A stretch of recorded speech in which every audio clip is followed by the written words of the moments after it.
This is IGN. Want to know everything announced at Nintendo Direct June 2026? Keep it right here. Welcome to your IGN Daily Update. But first, Jason Momoa has exited the live-action Helldivers movie.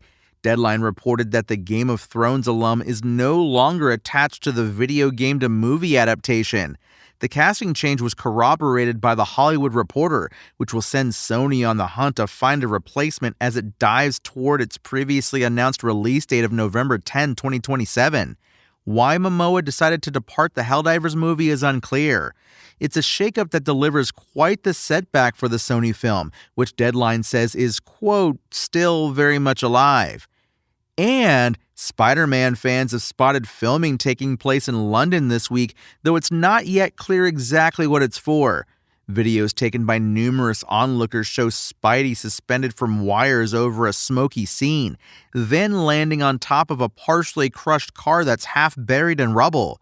Footage of the filming does show Spider-Man with his mask off, though it's hard to tell from a distance whether the actor on set was actually Tom Holland or a stunt double. So what could this be for? Spider-Man Brand New Day is now just a few weeks from release on July 31st, so this would be an extremely late piece of additional filming if it was for that. Of course, Marvel is currently filming Avengers Doomsday reshoots in the UK, though Holland hasn't yet been announced for the movie, and this filming would completely spoil Spider-Man's presence, so this option seems unlikely. Nintendo Direct June 2026 delivered a number of huge announcements, some spectacular surprises, and confirmation that Switch 2 owners have a stacked second half of 2026 to look forward to.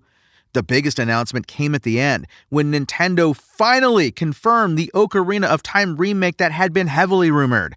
This tantalizing glimpse at one of the greatest games of all time remade for Nintendo Switch 2 left us thirsty for more information, but we did get a brief look at Link asleep in his hut. We all know what happens next. But that wasn't the only big announcement at Nintendo Direct. Kingdom Hearts 4 is finally real after a surprise showing by Nintendo that included gameplay. There's no release date, but we do know the game is coming to Switch 2 day one, as well as PlayStation 5, Xbox Series X and S, Xbox on PC, Epic Game Store, and Steam. Also from Square Enix, Final Fantasy Resonance was a surprise reveal due out in October. There was a fun Thumb War gameplay segment from Nintendo Switch Sports Resort, and don't forget the brand new Xenoblade game called Xenoblade Genesis coming out in 2027. That's your IGN Daily Update. My name is Tony Jackson, and if you want more news on your favorite games and entertainment topics, including all the details about the games announced during Nintendo Direct, make sure to visit us at IGN.com. You can also download our free app on your phone or console, and subscribe to our weekly podcast through the podcast service of your choice. Spoken Layer.